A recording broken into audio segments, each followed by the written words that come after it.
Welcome to CoramBAAF Conversations, a podcast series dedicated to adoption, fostering and kinship care. We ask children's social care professionals and experts by experience to join us to share with us and you, our listeners, their experiences, reflections and knowledge. I hope you enjoy. Hello, my name is Augusta Itua. I am one of two legal consultants at CoramBAAF, and I'm joined today by Richard to talk about school exclusions. Whilst it may not be the happiest topic to be talking about, I'm quite excited to be having this conversation because this is an area that, in my opinion, is not only just very important for professionals to have a greater understanding about, but it's also something that has been of interest both in my capacity at CoramBAAF, but also in previous positions, including at Just for Kids Law.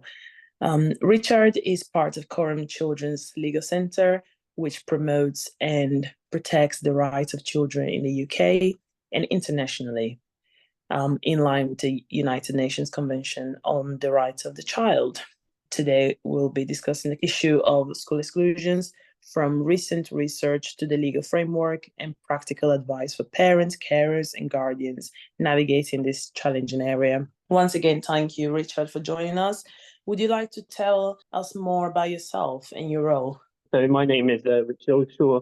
I work in Coram Children's Legal Centre, CCLC, as a policy and information lead. I work across a couple of different teams. Half the week I work in child law advice. This is a Department for Education funded service that offers free legal advice on family law and education law issues. And the other half of my time is spent working on a school exclusion project, Voices in Action. And that transferred across from Just for Kids Law to CCLC at the end of last year. The project's funded by Mission 44, and that's the charity that was founded by Sir Lewis Hamilton. Before asking you some specific questions to help our understanding, it might be helpful to just set the context and why we're having this conversation. School exclusion refer to a school's decision to remove a pupil from an educational setting, either temporarily or permanently. There are effectively two main types of exclusions. One whereby the child is temporarily removed, also referred to as suspension, fixed term, or fixed period exclusion, and where the child is permanently removed from the school role. Research has told us that school exclusions can have a significant long-term impact on a child's educational attainment, mental health, and future employment prospects. And often children that are excluded are more likely to leave school without qualifications and are at a higher risk of involvement in the criminal justice system.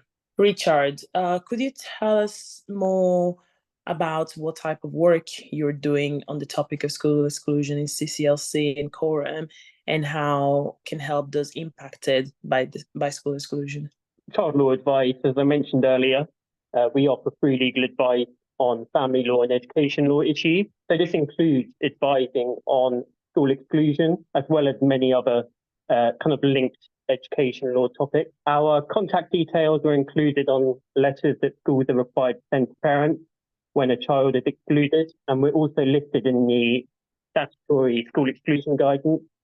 So we are often the first point of contact for parents who want to know a little bit more about their rights and what happens next. In terms of our school exclusions project, we have a variety of kind of activities and resources. We have our school exclusion hub, and this is an online resource, and it contains lots of useful information, templates, suggested wording documents, things like that. As it stands, the hub is kind of primarily aimed at professionals who work with those affected by school exclusion. However, we are currently in the process of developing the hub to include more content, which is geared specifically towards children and young people, as well as maybe teachers and schools. We also have a school exclusion clinic. This is a service that provides free legal representation to parents or carers of children who have been permanently excluded from London-based schools. So we have a couple of specialist exclusion solicitors in-house who lead the clinic. And we also collaborate with volunteers from local law firms this is really valuable service. Obviously, there's no legal aid available in this area. So particularly for those who are vulnerable or whose first language is not English, it can be really hard to expect them to represent themselves effectively in the appeal process. So this is a really great resource that we offer. And then just maybe lastly, we have a cohort of young ambassadors aged 16 to 25. They all have kind of lived experience of school exclusion, and they're really at the kind of forefront of all the work that we do. They have this lived experience, so they can offer some really kind of valuable insights and drive our work forward. So that's kind of a basic overview of the type of work that we do. Thank you very much, Richard. That was very helpfully set out. You mentioned the Young Campaigners Group. Would you mind sharing some additional information about the work that you're doing and more importantly, what opportunities there might be for young people aged 16 to 25 who have experienced school exclusion? We are still in the process of recruiting. So young people aged 16 to 25 who have lived experience of school exclusion, we really welcome them to apply. You can find more information. It's on the main Quorum website, I believe. If you type in Voices in Action Ambassadors into Google, it will come up with the relevant page, all of the information, how to apply. It's just really a great opportunity for young people to take part in the work that we're doing. So it'll be creating the digital content for the Exclusions Hub. It will be working on campaigns to change policy in this area, sharing your views with government and other interested parties, some media work, stuff like that. So, we think it's a really great opportunity. That's great. And thank you for also sharing information about where to access more information about the group, which is on Quorum's website. Thinking about the role of professionals, what steps should professionals take immediately after a head teacher's decision to exclude the students? I mean, initially, in many cases, exclusions do not arrive entirely unexpected. Typically, there's a build-up and opportunity for, discussion to try and avoid exclusion where possible. So ideally, intervention would occur before the decision to exclude is made. However, if the decision has been made to suspend or permanently exclude, it's important to note that the head teacher does have the power to cancel, rescind an exclusion as long as the governing board hearing is not yet taken place. There is still an opportunity in early stage to see if the situation can be resolved by a means other than exclusion.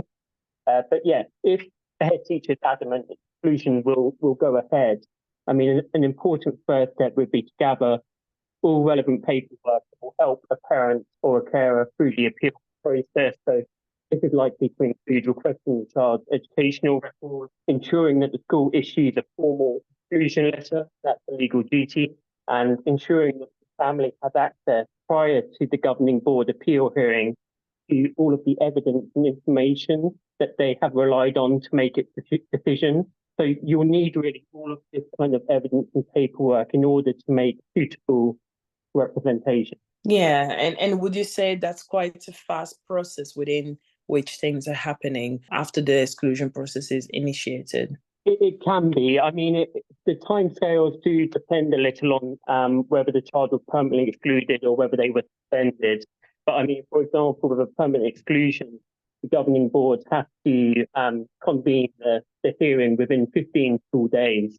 So it can happen fairly quickly. Thank you, Richard. That really leads me to an additional question I had for you on how professional can effectively challenge exclusion at a governing board meeting. Firstly, it's important that the professional, if they intend to represent or advocate for a family at a governing board hearing, they do need to notify the board ahead of time, just to let them know and request attendance. But in terms of challenging the exclusion, again, it's crucial to properly prepare, in terms of formulating arguments, understanding the legal aspects of the case, understanding the practicalities of how the hearing is going to be conducted. Focusing on the arguments, it's obviously going to be very case specific. So if, for example, the child's educational needs and disabilities, then you they argue that the school, failed to properly assess the child's SEND,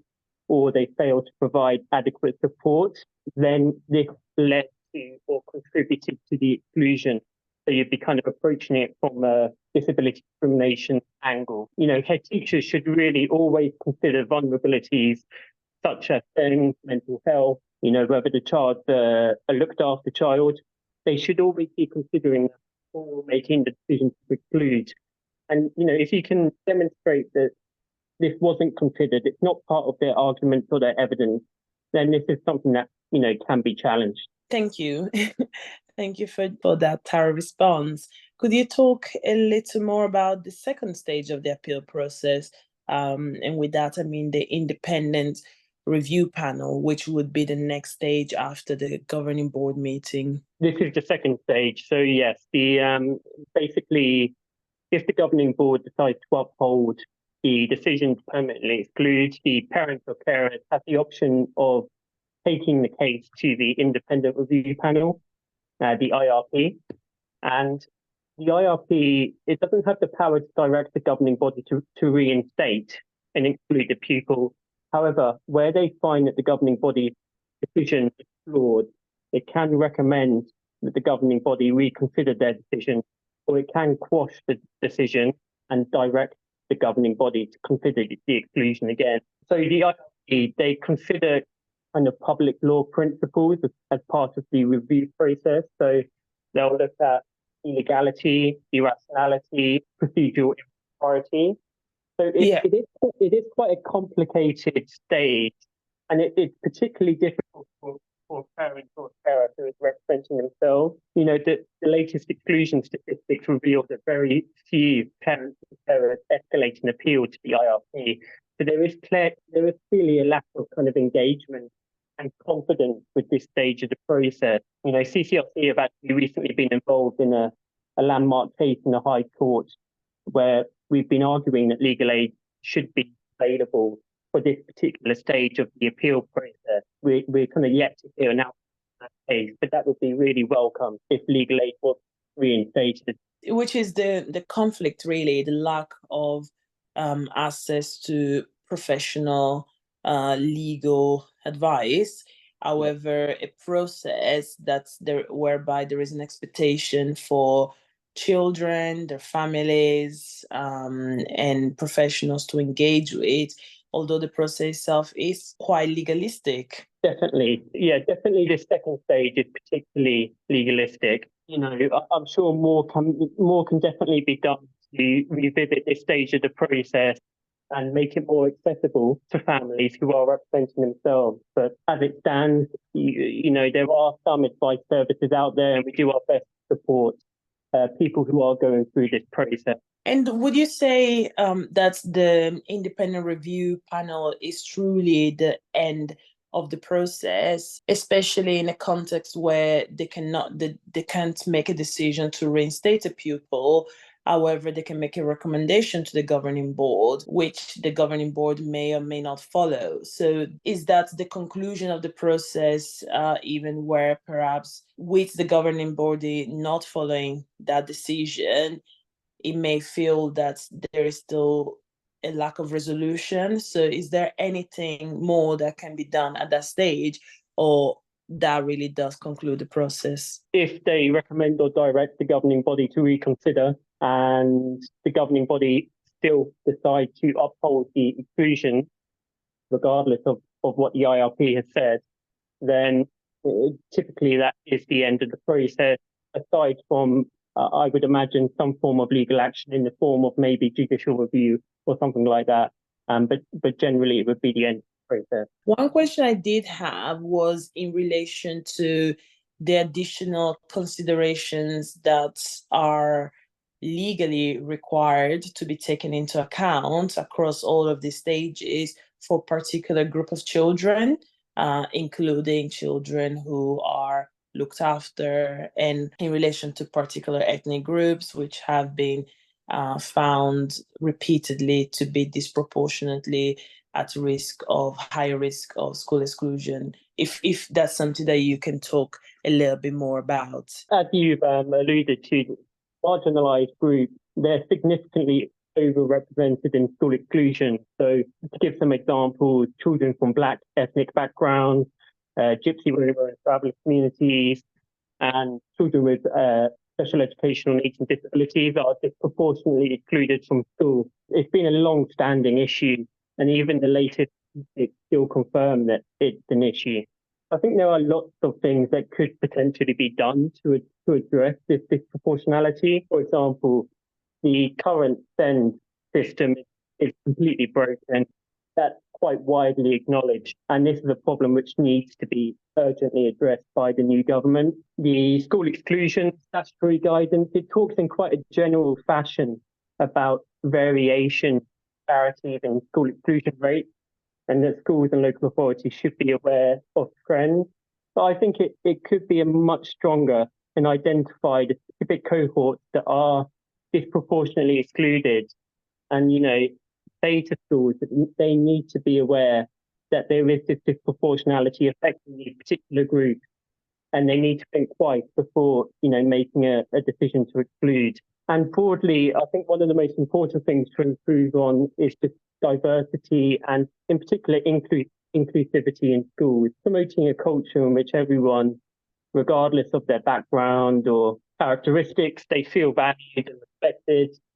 And, it may be a good opportunity now to bring in kind of a national framework around inclusion, provide a clear definition of inclusion so that schools have kind of clarity on how to support children from these vulnerable groups, or children who have additional vulnerability. Yeah, rather than focusing on the exclusion part, we're actually focusing on the inclusion part, because along with those that we've mentioned, just by reference to the Timpson Review of School Exclusion, which is now a little dated, but we have known for quite some time, and also there is other research, both predating that, but also more recent, revealing how children who have been supported by social care, so including also children in need.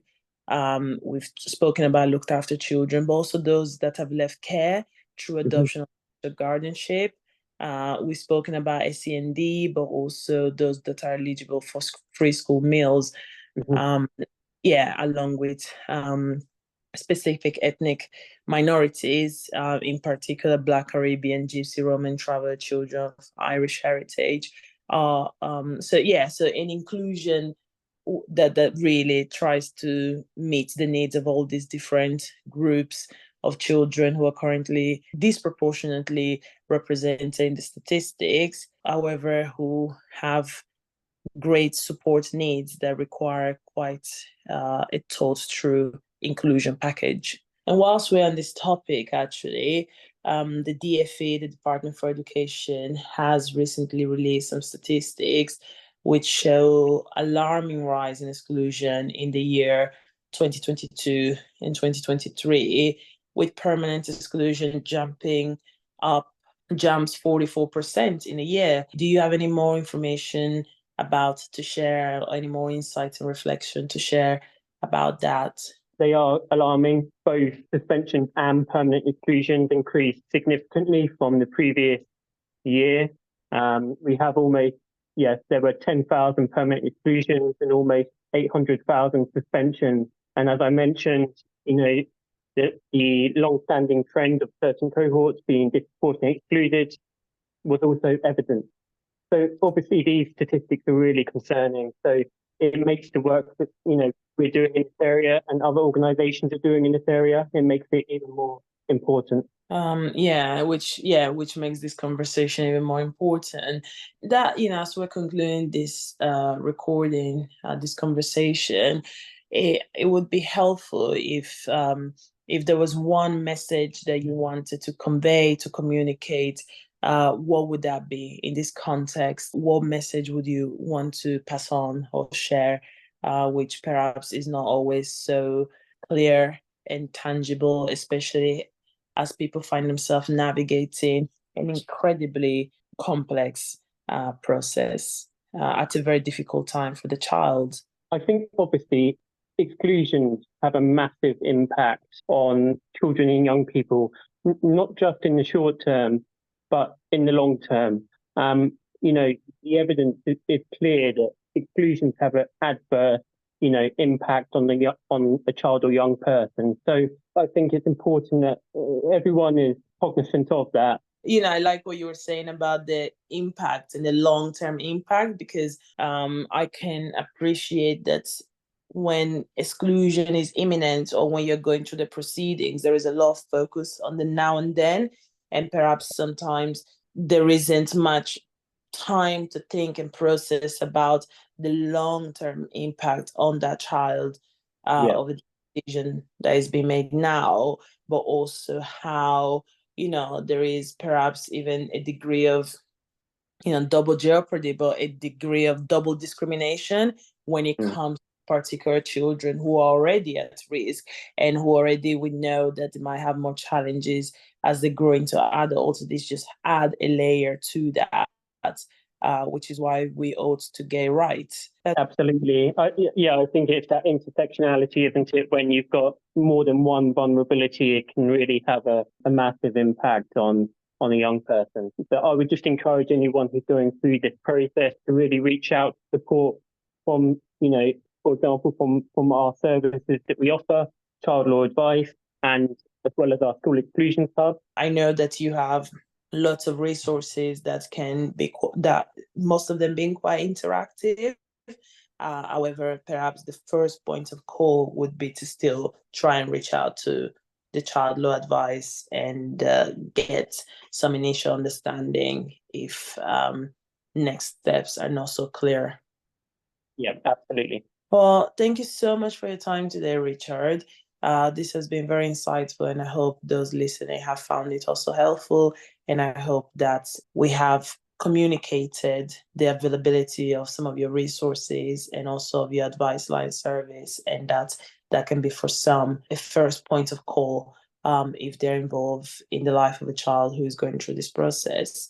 Do you have any final thoughts or comments you want to share with our members? I'd just say, thanks very much for speaking to me. If anyone does want to get in touch with any questions or inquiries, feel free to email me at richard.oldershaw@coramcrc.org.uk. The advice I line? would, in terms of child law advice, I would recommend that you look on our website, childlawadvice.org.uk, and it provides lots of information as well as the contact details for our service. Yeah, and that's a separate framework to the School Exclusions Hub platform. You've mentioned the School Exclusions Hub as a resource that professionals can use and access. And I was wondering if you might be able to speak to us a little bit more about that. And that's schoolexclusionshub.org.uk. The hub is mainly aimed at professionals as it stands. And the type of content that we provide, so we have, it's kind of broken down. We have step-by-step guides. So these each cover a different stage of the school exclusion process, and they break that stage down into manageable and practical steps.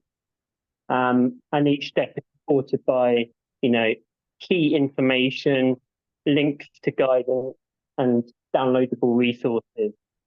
We have template documents. So these are obviously pre-made documents. So they would be like, if a professional, if you're supporting a family or a young person, you may need to get permission to act on their behalf. So we have template of documents such as like a form of authority document to enable you to request records on behalf of a young person, stuff like that. And then we have suggested wording documents. So these each contain a set of paragraphs that you can use in making your argument to the governing board or making your argument to the IRP. So they're kind of like templates. They require you to complete key information and put in the name of the young person and anything particular, the circumstances of the case. But yeah, we feel it's quite a broad range of resources that can really help a family and professionals go through this process.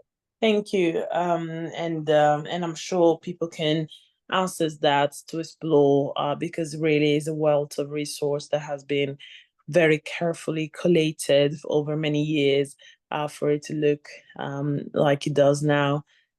So hopefully that's there as a starting point for people to explore. Thank you so much. Thank you very much. Thank you for listening to this episode of CoramBAAF Conversations. If you'd like to know more or listen to earlier episodes, visit corambaaf.org.uk.